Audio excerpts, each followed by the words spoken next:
සිදුහත් යන්න ඉඩ හැරලා වුණාට සමහර විට සඳළු තලයට දුවගෙන ගිහින් ඉකි ගහන්න ඇති සිදුහත් නොපෙනී යනකම්.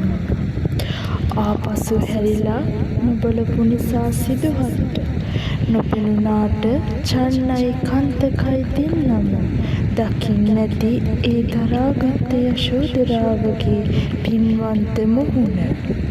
කුමාරයාගේ ආභරණ පපුවට තුරුළු කරගෙන හඬා වැටුණු චන්න පිරිමියෙක් වුණාට උහුලගන්න ඇත්තේ සිහි කර කර යශෝධරා දේවියගේ උතුම් දරා ගැනීම. ඒ දරා ගැනීමට පොළව ගුගුරලා අහස දිදරලා කම්පා වෙනකොට ඒක හොඳටම දැනෙන්නේ නැත්තේ කන්තකට. කන්තකගේ ලය පැලුණා කිව්වට සමහර විට කන්තකගේ ලය පැලුනේ ආපසු ඇවිත් යශෝධරා දේවියගේ මූණ බලන්න බැරිකමටත් එක්ක වෙන්නේ නැති.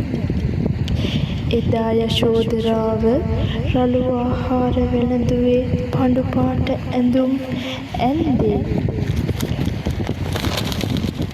උඩුමහලින් බිමට නොබැස්සේ ලෝකේ කාටවත්ම නොදෙවෙනිම ඒ පපුවේ තිබුණ අසීමිත ස්වාමි භක්තියට අවුරුදු ගානකින් තමුන්ගේ ස්වාමියා බුද්ධ රාජ්‍ය දිනාගෙන එනකොට එතුමියට දැනෙන්නේ නැති තමුන්ගේ දරා ගැනීමේ ශක්තිය. අන්න ඒකයි රාහුල කුමාරයාට නරසිංහ ගාථා කිය ආඩම්බරෙන් පෙන්නුවේ වඩින බුදු හිමියන්ගේ පින්වන්ත මුහුණ. ලෝකෙම නිවන්න ඕන නිසා යශෝධරා දරාගත්තා මිසක ඕන නම් තිබුණා සිදුහත්ගේ උණුහුමේ තනිවම නිමෙන්න.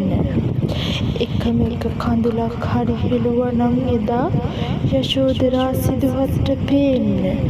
ඇත්තටම අද බුදු කෙනෙක් නෑ මේ තුන් ලෝකයටම. විවරණ ගන්න කලින් පිරිමියෙකු බුදු වෙන්න. විවරණ දෙන්නයි ඕන තමුන්ගේ බිරිඳට යශෝධරාවක් වෙන්න.